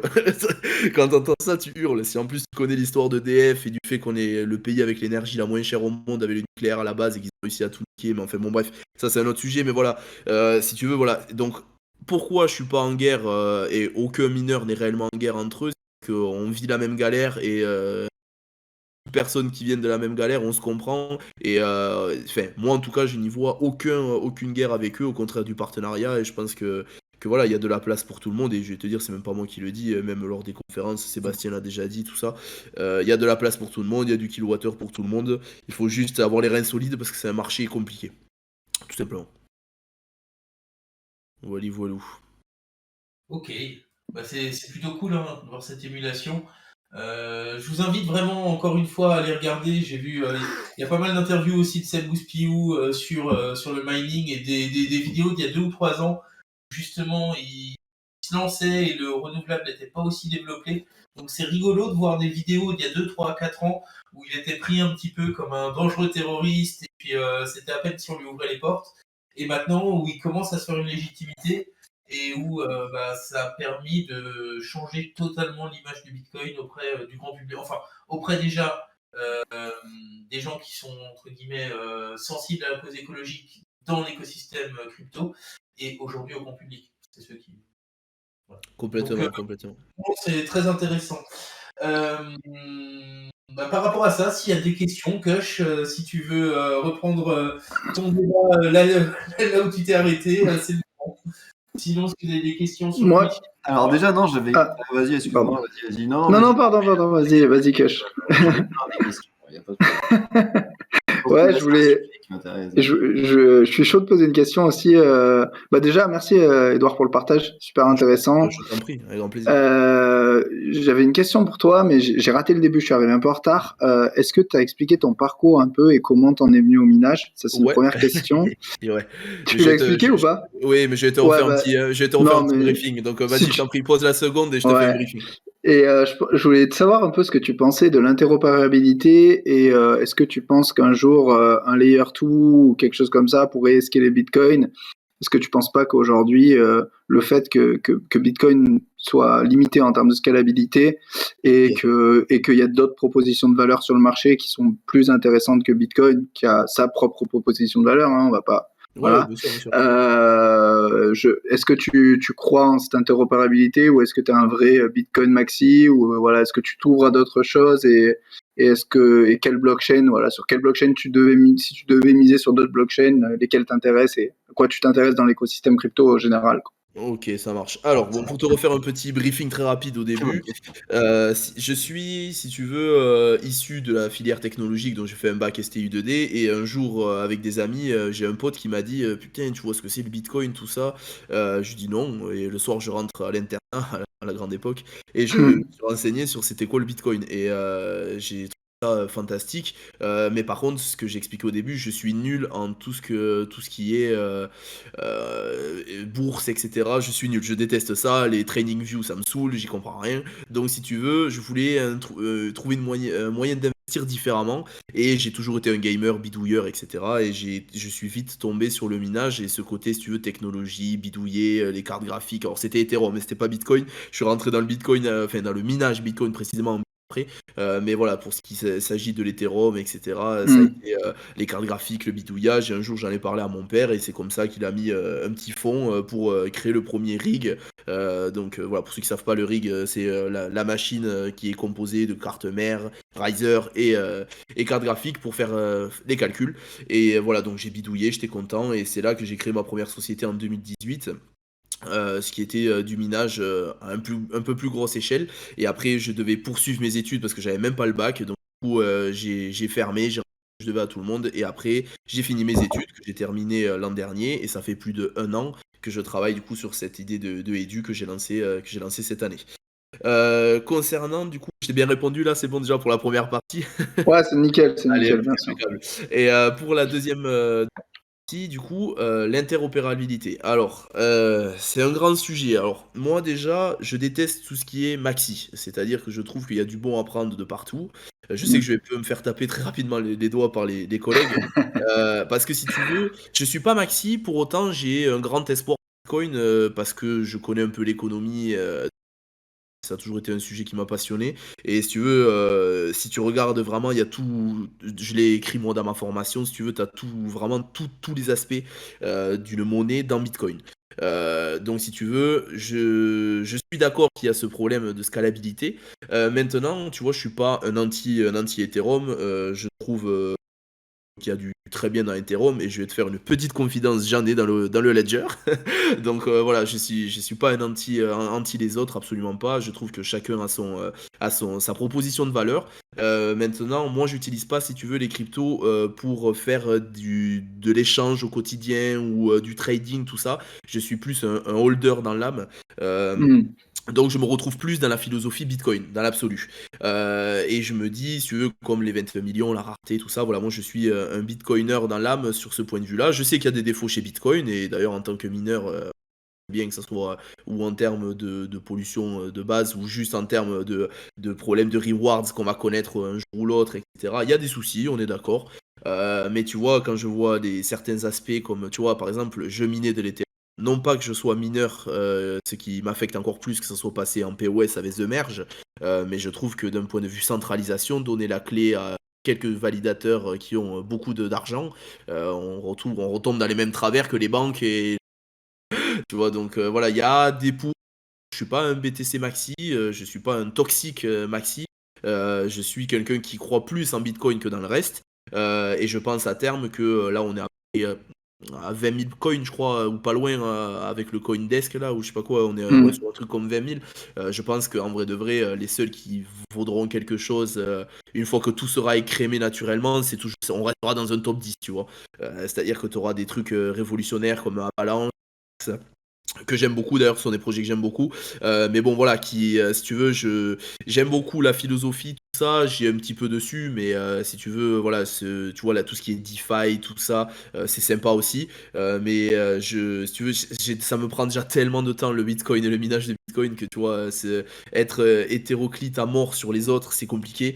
Donc, c'est pour ça que je reste très concentré Bitcoin et que je crois énormément Bitcoin, mais je suis tout en restant conscient de ces soucis de scalabilité, etc., etc. C'est une évidence absolue. Hmm. Et donc voilà, je ne crache sur aucune crypto, tous les autres qu'on pourra appeler shitcoin, tout ça, c'est pas un terme que j'aime parce que voilà, chacun a sa force. C'est pas parce qu'il est plus petit qu'il est nul. Chacun Hmm. a sa force. Non, mais c'est réel, tu vois, je le dis réellement très, très. Chacun a sa puissance et a son. Tu vois, par exemple, les smart contracts sur Ethereum. c'est révolutionnaire. Enfin, je trouve ça incroyable. Ouais, c'est sûr. C'est Les sûr. oracles, enfin, ça veut dire que, je veux dire, demain, tu es une assurance, tu souscris le fait que tu sois remboursé à X hauteur de ta maison qui vaut tel prix, tu signes ce jour-là. Le jour où tu as, je sais pas, un gars qui vient constater ta maison est réellement brûlée, il signe, et là, c'est le smart contract qui de suite t'envoie l'argent, t'as pas à attendre, tu vois ce que je veux dire? Enfin, tout ce que tu peux adapter, tout ça, tu vois, c'est génial. Donc, non, j'y trouve de l'intérêt partout et je suis toujours ouvert à toute proposition, etc. Donc, je suis pas un maxi, mais évidemment, dans le métier dans lequel je suis, qui est le minage de Bitcoin, je m'en cantonne au minage de Bitcoin, je le suis un peu pour mes intérêts, tu comprends? Ouais, bien sûr, c'est normal. Et juste, t'as pas mal parlé de minage de Bitcoin. Sur le minage des autres cryptos, on parle pas mal du flux notamment. Yes. Est-ce que c'est des choses que tu suis? Comment tu vois ça, toi, en tant Alors, que mineur Bitcoin? je le suis parce que, si tu veux, j'ai quand même quelques cartes graphiques. Ouais. On change jamais trop de bord très rapidement. Donc, je l'ai pour mon intérêt perso. J'ai quelques rigs encore qui tournent, mais du coup, je le suis de près. Si tu veux, je suis très fier que ce genre si tu veux, pareil, dans la guerre des cryptos, il y a la guerre de consensus. Voilà. Totalement. Et donc, si tu veux, philosophiquement parlant, je trouve que le POW, pour rebondir sur ce que disait Alix, c'est vraiment de la philosophie après. Pour moi, le POW, philosophiquement parlant, oui, il y a des défauts, on est d'accord, mais il y a des défauts chez POS aussi. Et honnêtement, le POW, je trouve, c'est la manière la plus noble, selon moi, de sécuriser quelque chose. Après tout ce que j'ai pu lire, réfléchir, tout ça, je suis jamais tombé contre cette direction, tu vois. Malgré les soucis Je suis qu'il y a, d'accord avec attention, ça. hein, voilà, Ouais, c'est pas le, tu vois, c'est pas incraquable. ouais, bien sûr. On est d'accord, hein, voilà. Mais si tu me dis, tu me mets tout sur une échelle, tu me dis classe tiers S, tiers A, tiers B, je Bah, vais vraiment te mettre en S tiers, c'est obligatoire. Je te mets quelque chose comme le POW. Philosophiquement, je trouve ça incroyable. Je trouve la façon dont c'est fait, non, calcul, tout ça, enfin, le côté vraiment pur techno, c'est très adapté. Le hachage, tout ça, c'est très très très très poussé. Les mises à jour comme Segwit, etc., RVB, ou je crois que c'était RVB le nom, quelque chose comme ça. ouais, Fait, il y ouais, c'est a, ça. voilà, il y Regarde. a, voilà, merci. Voilà, tu vois, je trouve cette techno incroyable. Vraiment, le POW, j'embrasse le ciel pour avoir créé ça, surtout Satoshi. Ouais, C'est ce que vraiment, j'ai dit. genre vraiment, je trouve la techno, la philosophie très très très adaptée au monde de crypto et à tout en fait. Ça pourrait être vraiment génial avec ses défauts évidemment. Mais voilà, donc du coup, fut ma grande tristesse quand Ethereum est passé en POS, vraiment. Parce que le proof of stake, j'y suis pas allergique, attention, mais je trouve ça rigolo, les mecs qui t'expliquent qu'on décentralise parce que les gros mineurs ils minent beaucoup et ils polluent et Mm. ils sont très centralisés, alors que tu mets la clé de 40 000 balles minimum pour entrer dans la main de 10 validateurs, tu vois, en C'est, t'expliquant on les punit s'ils font de la merde, sauf que tu sais, c'est comme si aujourd'hui on ouais, punit bien la sûr. BCE, c'est elle qui manipule l'argent, donc comment tu punis quelqu'un qui te donne ce que tu veux? Mm. C'est un peu l'équivalence de la Russie, comment tu punis la Russie alors que c'est elle qui te donne le gaz? Tu vois, tu peux pas battre celui qui te donne à manger Ouais, dans l'absolu, donc après, c'est moi, compliqué. Moi, si tu veux, je pense que c'est aussi nécessaire en termes d'adoption de masse de la crypto parce que malheureusement, je suis d'accord avec toi, on est en train de répliquer le système des banques avec le POS. C'est exactement ce qui se passe. C'est Et ça. d'ailleurs, c'est pour ça que tu as des banques comme BlackRock ou autres qui s'y intéressent et qui Tu m'étonnes. s'intéressent de très près à Ethereum et non pas à Bitcoin. Bien sûr. Et c'est logique. Et en même temps, est-ce que c'est pas à travers ce système-là qui sera malheureusement, certes, plus centralisé, mais qu'on va atteindre une adoption de masse en fait, parce que sinon l'adoption de masse arrivera jamais et on restera là avec nos petits trucs, nos petits Eldorado, mais on n'intéressera personne en fait. Non, mais je suis À mon totalement sens, d'accord, et il c'est va pour y ça avoir que je plusieurs dis. usages en fait. Il va y avoir Attends. des technos en fonction des usages. Bitcoin sera, Totalement. moi, Non, c'est mais c'est le monde évident. hein. Mm. Dieu le Père, un petit peu la monnaie référence, la monnaie étalon pour tout le reste. Et derrière, il y aura de ce que tu veux faire de ta blockchain. Il y aura des jetons, des crypto-actifs alloués à chaque usage. Quoi. C'est Et ça, sinon, Ah, pour moi, c'est ce que je trouve parfait, c'est que, comme tu dis très bien, Alix, pour moi, la crypto est tellement évoluée aujourd'hui. plus obligé d'être cantonné à Bitcoin parce que Bitcoin, et c'est pour ça que je trouve ça très bien que tout grandisse comme ça, parce que chaque techno a son avantage. Moi, ce que j'adore utiliser, c'est le triangle de la blockchain. C'est-à-dire Bah qu'à oui, à chaque triptyque. extrémité, voilà, Mm. pour ceux qui le connaissent, ce triangle, à chaque extrémité, tu as sécurité, décentralisation, et j'ai oublié le dernier. Mais voilà. Et Scalabilité. merci, c'est ça, scalabilité. Et en fait, le curseur se déplace uniquement en fonction de ce que tu souhaites. Si tu veux prioriser la sécu, tu vas là, tatati tatata. Voilà. Et après, tout simplement, ça s'arrange en fonction de tes besoins et tes envies, quoi. Tout comme quelqu'un achète des Ah, chaussures bien sûr, parce qu'il préfère ça. totalement. Voilà. Et donc, c'est pour ça que je trouve même bien, et c'est pour ça que je veux pas être maxi toxique, dans le sens où je suis convaincu que Bitcoin restera et sera le grand maître, peu importe, même si Ethereum grandit, etc. Si tu veux, cette monnaie, vraiment, ce principe étalon comme l'or, tu vois, c'est comme, tu vois, l'or, je vais te dire, tu as le platine, j'ai des parents, ils sont dans le métaux, à la base, dans les métaux. Donc, si tu veux, genre, tu vois, tu as le platine, tu peux avoir le cuivre, le nickel, tout ce que tu veux. Ce sont des alternatives à l'or. Ça reste de la matière naturelle. Mais l'or Mm. a, outre son prix, tu vois, par exemple, le platine aujourd'hui vaut plus cher que l'or. Mais est-ce que c'est un concurrent à l'or? Non. Parce que l'or a cette propriété qui est De rareté. l'extraction. Voilà, c'est ça. Bah Tout ouais. ce qui fait aujourd'hui que c'est l'or, et c'est l'or. Et le Bitcoin sera le Bitcoin parce que c'est ça. Donc si tu veux, sur ce point de vue-là, chacun son utilisation. Ceux qui veulent faire de la DeFi, ça restera beaucoup sur Ethereum. Ceux qui veulent faire du smart contract, ça restera sur Ethereum. Ou j'en sais rien, ceux qui veulent faire autre chose, ils iront sur Avax, etc. Voilà, merci Alix, parfait. Voilà le triangle du coup dont je parlais, c'est voilà le triangle sécurité, scalabilité, décentralisation. Après tu places ton curseur partout en fonction de ce que tu préfères quoi. Voilà donc par exemple Bitcoin est tourné très sécurité et décentralisation plus que scalabilité.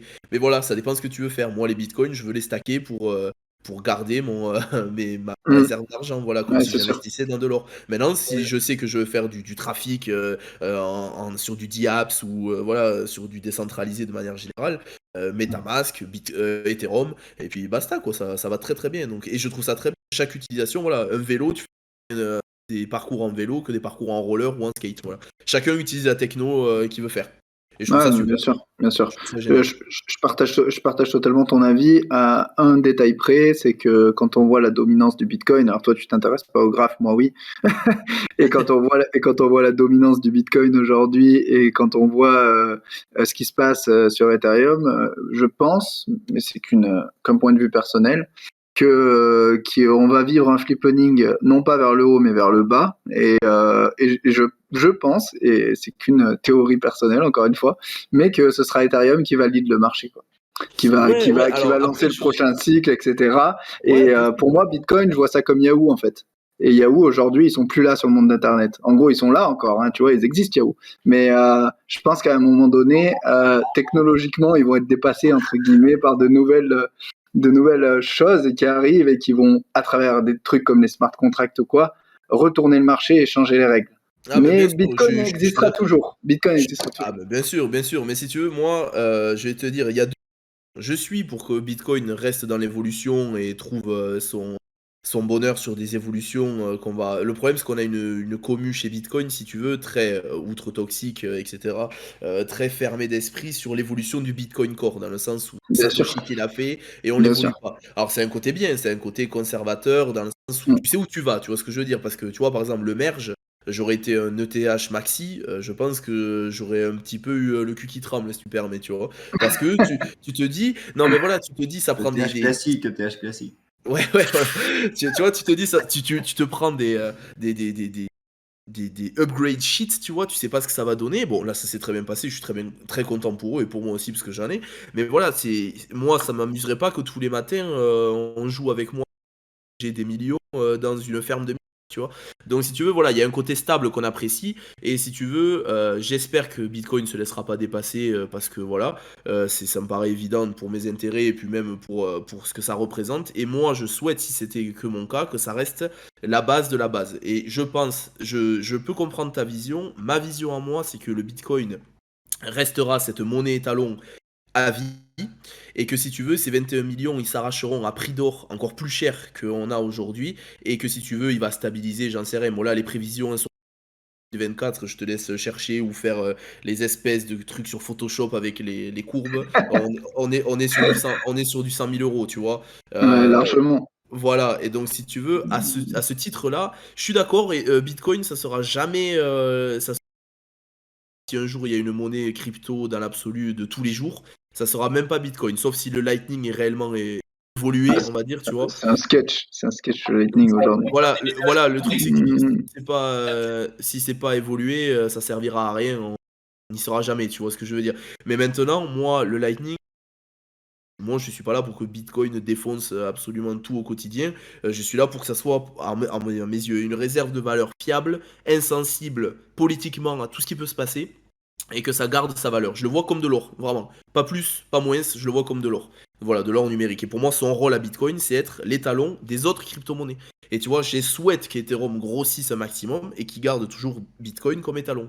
Parce que j'estime que, si tu veux, Bitcoin a initié tout ça et que ça restera la plus grosse source de valeur, on va dire, sans avoir la technologie, tu vois ce que je veux dire, quoi. Voilà, au même titre qu'aujourd'hui, dans nos grandes sociétés industrialisées, au final, tu te rends compte que dès que ça pue un peu sur les courbes, tout le monde refout dans l'or, tu vois. Donc Bah, voilà, Mm. basiquement. c'est pour en revenir, Et hein, c'est un excellent mot de la fin pour ces questions-réponses parce qu'on arrive à la fin du format là, et ça fait 1 heure et demie.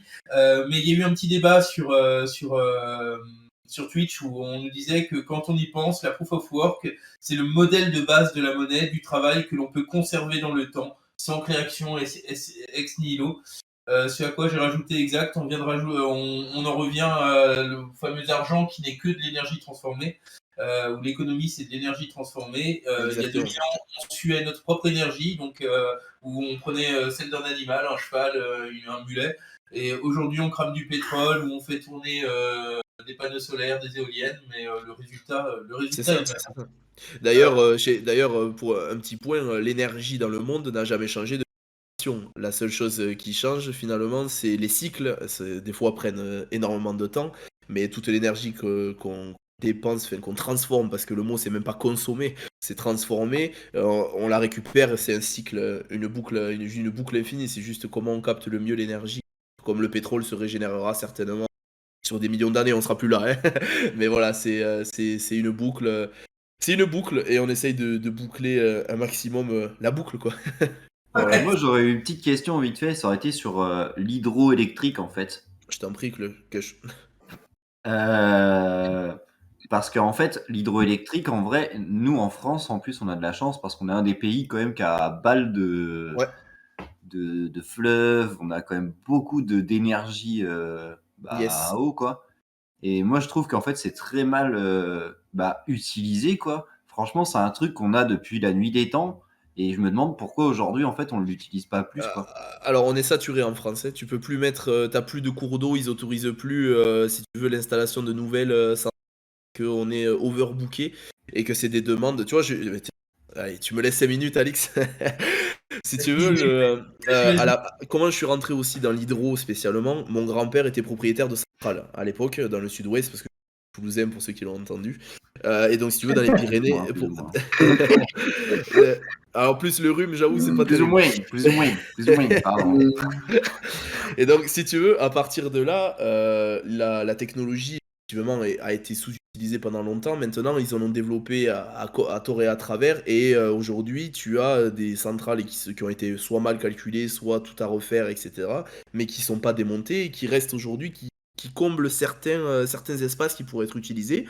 Et la chose aussi, c'est que la législation fait que c'est un merdier pas possible. C'est-à-dire qu'aujourd'hui, moi, je m'étais renseigné pour avoir carrément la propre salle et mettre les mineurs dessus. Là, on te parle de passe-poisson, d'études DHR, de merdier, tu vois ce que je veux dire, de trucs biologiques, tout ça. Enfin, voilà, la paperasse française habituelle, tu vois, c'est quelque chose, c'est insupportable. Après, il y a des points positifs, tu vois, Il mais y a des effectivement. barrages aussi, hein, en Ouais, vrai. bien sûr, ouais, mais carrément. Celui de Grenoble, un des plus gros de Grenoble d'ailleurs, à l'époque, avait discuté avec certains mineurs français pour faire le test avec EDF et après, parce qu'il y a eu une guéguerre de, comment dire, d'élus et de députés sur place, ils ont fait sauter le projet. Alors qu'il y a déjà 3 ans de ça, on avait déjà en tant que mineur une place prévue au barrage de Grenoble, avec la possibilité de faire un test sur, je crois que c'était 6 mois, 1 an, pour leur prouver que le minage était efficace, tu vois. Et là, on aurait pu révolutionner EDF il y a quoi, il y a 2-3 ans, et on aurait pu éviter la merde dans laquelle on est aujourd'hui. Grâce au mining, sans vouloir jeter des fleurs au mining, mais on aurait pu trouver une vraie solution. Et pour, tu vois, de la guéguerre de quelques oisifs qui chassent leur place politique, on s'est fait couper l'herbe sous le pied, quoi. Donc aujourd'hui, on est obligé de s'expatrier, et je vais te dire, c'est mon plus grand, mon plus grand regret, parce que j'aurais aimé faire profiter le système français, étant un grand cocorico dans l'âme, tu vois, j'aurais aimé faire profiter même EDF, tu vois, qui est au bord du gouffre. Là, on vous propose des trucs, les gars, on révolutionne le système énergétique. Vous êtes pas prêts, quoi. Et je vais te dire, rien que si on mettait que le surplus du réseau français qu'on a, même s'il est très très bien géré avec le smart grid et tout ça, on pourrait, enfin, on dominerait le minage mondial. Et en plus, on tourne au nucléaire, c'est l'énergie la moins chère au kilowattheure et la plus propre, si tu considères que c'est propre. Voilà, on va pas rentrer dans ce débat parallèle, mais voilà, si tu considères que c'est écolo, dans l'absolu, c'est l'énergie la moins chère au monde. EDF possède la technologie la moins chère au monde. On était normalement, et c'est pour ça qu'on est un pays riche à la base aussi. En termes énergétiques, on est couvert quoi qu'il arrive. Et entre Fessenheim fermé, toutes ces centrales, tralalilala, ben aujourd'hui on a plus de place de leader, et ils ont même réussi à nous faire couler EDF. Donc, autant vous dire que j'ai un peu les boules des fois, parce que je suis allé, enfin, on est obligé, moi comme Seb, tu vois, on est obligé d'aller péter en Norvège, en Suède. Là, je vais en Suède bientôt visiter une usine, mais c'est là, tu vois, c'est pareil. Alors que Vattenfall, qui est la compagnie suédoise, l'équivalence d'EDF, fait du minage dans son coin, parce qu'ils ont compris que ça stabilisait des réseaux. La Suède comme la Norvège, tu vois. La Norvège, il y a 4 zones, NO1, NO2, NO3, NO4, et NO4, c'est tout le... Et le truc, c'est que les lignes électriques, comme c'est vachement long, n'ont pas été... Et donc, il y a du surplus à la mort. Et pour 1000, ils ont 1000 créés à l'année, ils en utilisent que 700. Et donc, si tu en as 300, ça fait quand même un tiers qui n'est pas utilisé. Et si tu veux, ce tiers-là, aujourd'hui, c'est Sters, qui est un autre, un autre mineur français que tu as avec moi, que j'embrasse également à Bercy, est sur place là-bas et utilise de l'énergie de surproduction, tu vois. Mais on est obligé de s'expatrier parce que EDF veut pas t'écouter, quoi. C'est dramatique. Quand tu dis pas utiliser, ouais, c'est juste que je comprends pas. Tu vas pouvoir m'expliquer, le nucléaire, il est pilotable. Donc, s'il n'y a pas besoin, on baisse le rang. Non, Non. c'est pas pilotable le nucléaire. Mm. C'est le grand problème, c'est que quand le cœur est rentré en fission, tu peux pas le refroidir, tu peux pas l'arrêter. C'est-à-dire qu'une fois que la cartouche est lancée, c'est obligé d'être tiré. Donc en fait, si tu veux, d'ailleurs EDF fait quelque chose qui est dramatique. Monsieur Courby vous en parlera, il parle souvent sur LCI, un ingénieur nucléaire depuis plus de 30 ans. Le type t'explique, les centrales fonctionnent. EDF réduit, comme tu me dis très justement, essaye de réduire la puissance d'activité, sauf que ça fatigue prématurément les centrales. Donc si tu veux, normalement une centrale, une fois qu'elle est lancée, c'est pour ça que les heures creuses et pleines existent en France, parce que comme on est beaucoup au nucléaire, la nuit, ça continue de tourner, et la même énergie le jour et la nuit, tu vois, pour faire simple. Ouais. Voilà. Donc, si tu veux, c'est pas pilotable le nucléaire non plus. Enfin, très très peu, et en plus de ça, ça fatigue les machines prématurément. Ok. Non, Voilà, voilà. à la rançon de la gloire, hein, les premiers gens qui viennent nous accuser d'être des scammers sur Twitch. Et puis quand tu veux parler, ça répond pas. Je l'ai invité à venir parler avec nous, ce monsieur, mais il veut pas nous rejoindre, donc c'est dommage. Bah écoutez, de toute façon, je crois que le rendez-vous arrivait à sa fin. Ce que je vous propose, c'est de couper le live sur Twitch. On peut rester entre nous et continuer le débat de manière off avec tous ceux qui sont sur Discord. Et puis voilà, j'espère que ça vous a plu. J'espère que vous avez appris plein de choses. Geoffrey, t'as appris des choses sur le minage? Pas mal de choses, ouais. Ouais. C'est intéressant. Ouais. Merci à toi, Edouard, pour ta présence. Avec grand plaisir. Dans 10 ans pour voir si effectivement Bitcoin est devenu l'étalon numéro 1. En tout cas, je te promets que là où en tout cas on se dirige tous, la loi du dernier survivant qu'utilise beaucoup Seb, que je trouve assez réelle, c'est que l'énergie la moins chère va être de plus en plus trouvée et sera forcément issue du vert, comme je te disais. Le prix du kilowattheure sera d'autant plus faible sur de l'énergie verte que fossile. Donc à terme, n'ai aucun risque sur le fait que ça deviendra à minima étalon, je l'espère, écologique, c'est sûr. Si on a encore de l'électricité et Internet dans Ouais, 10 pour le 15, voir. voilà, c'est ça. Et, C'est et le qu'on n'est point pas mort de important. froid pour sauver toute la clique à bord, etc. On mettra des cols roulés. Voilà, c'est ça, et des petits manteaux quechua. Yes. Bah écoutez, merci à tous. On se retrouve le mois prochain. L'invité n'est pas encore fixé. On en a 2 dans les tuyaux. Là, on vous fixe la date de toute façon très rapidement. Merci Geoffrey, merci Edouard. Et Avec puis grand plaisir. Merci à vous. bientôt. N'hésite pas, on te réinvitera sûrement pour que tu nous parles de tes avancées. Et puis tu nous diras si tu as eu ce fameux marché en Asie. Ouais, ça marche, aucun souci, aucun souci. Yes. Allez, bonne soirée à tous. Merci. Et puis à très bientôt. Merci à tous, au revoir.